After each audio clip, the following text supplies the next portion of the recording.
Michael and I have been joined by a man named Orlando Camp who has written a book entitled The Milford 11, Integration Fears Robbed Hope from 11 Black Students.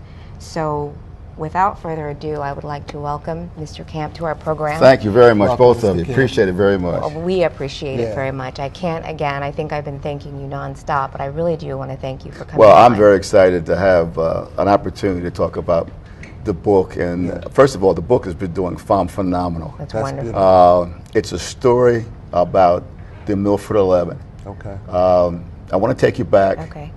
to 1954. It's been a long time ago. But more importantly, it tells a story about 11 black students and what they went through in 1954 in trying to get a quality education.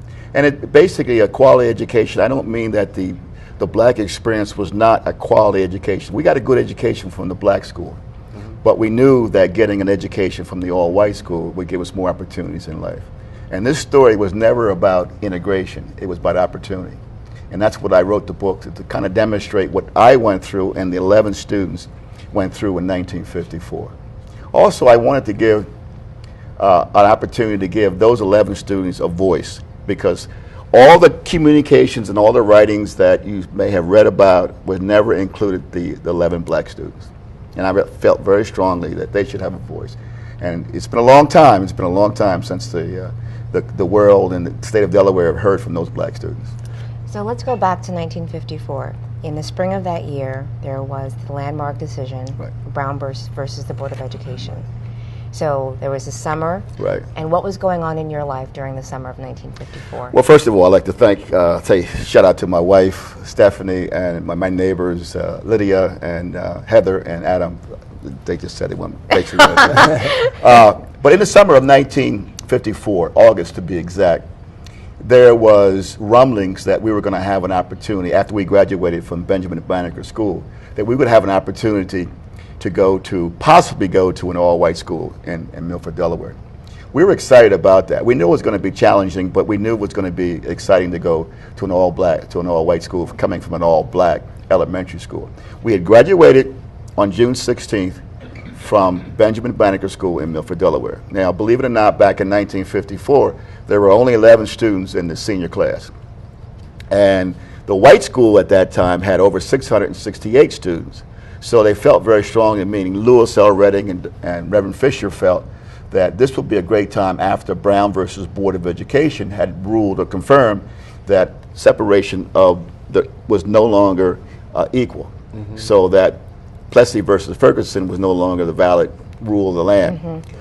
Brown versus Board of Education would now be the law of the land. And they confirmed it May 17th, 1954. The exciting thing for us was that we had the first American black lawyer, Lewis L. Redding, as our defense lawyer, if you will, and Reverend Fisher saying, look guys, in 1954, you're going to get an opportunity in the summer of 1954 to go to an all-white school in September. So they prepared us for what we felt was going to be an opportunity to go to the all-white school. And we were kind of coached and counseled, and we were very excited about the opportunity to go. In fact, my mother gave me $150 to go to Strawbridge's and buy new clothes for the new upcoming school year. So we went to Strawbridge's and purchased all brand new clothes. We were told that this is going to be a monumental opportunity for us and make sure that we were on our best behavior, respect the teachers. And we were 11 kids from Milford, Delaware. Now, we didn't stroll into the school. We weren't trying to come in with the attitude. We were just happy to get an education from an all-white school because we knew one thing for sure, that getting an education from an all-white school was going to give us an opportunity. We never felt that integration was the key for us. It may have been for the lawyers that affirmed the case. It may have been for the black parents that we would now be legal or ready to go to an all-white school because the law said it was the right thing to do. But we were looking at it from an educational standpoint. I knew that my opportunities in life would be a lot greater by going to an all-white school. I want to ask you a question. Now, that perspective that you had, where you would say the quality of your education from attending that school, Your parents, did they weigh in or talk to you years later about what they thought about the experience, what it would do? Well, yeah. First of all, the strength of my personality came from my parents and my grandparents and my great parents. Sure. As you know, back in the day, we all had Big Mama and grandmother and your mother all living in the same house, and they instilled in my brother and I a very strong work ethic. That in order to be successful, you're going to have to risk failure. You're going to have to be able to get up in the morning and go out and find a job and look for a job to be able to get ahead in life. And then when she heard that we were going to have an opportunity to go to an all-white school, she was really happy for this because she felt that I was going to have an opportunity to get a better education than she did. Well, it sounds to me also what I'm hearing, Mr. Camp, is I hear, without even saying the word, I hear that you were instilled with a sense of pride and confidence, because for some people, they would feel, am I going to be able to compete in that environment? But I didn't hear Anything that come like across. Well, we were not intelligent enough to be able to Be intimidated. be intimidated. I mean, I think you have to. I think the one thing that we really felt strongly about is we had a relationship with the white community, the boys and girls of our age, in 1954. We played with them during the summer of '54. We played basketball, football.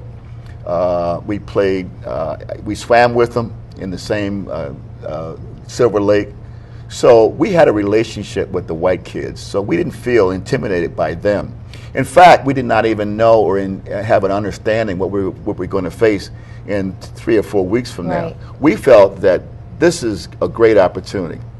And in a minor way, we kind of felt like minor celebrities because of the fact that we knew that for the first time that we were going to be on this monumental opportunity to get an education from a school that no longer or had not had any black students in the past, and we felt that this is it. This is going to be my ticket out of the job opportunities that were available in 1954. And back in 1954, there were probably only 4 or 5 jobs that an African American could do: work in the post office, be a farmer, drive a truck, be a school teacher.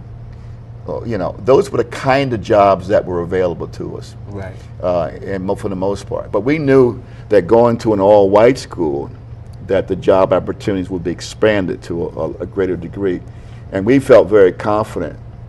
And our parents instilled in us that go in there and do a good job, make sure, look nice, listen to the teachers.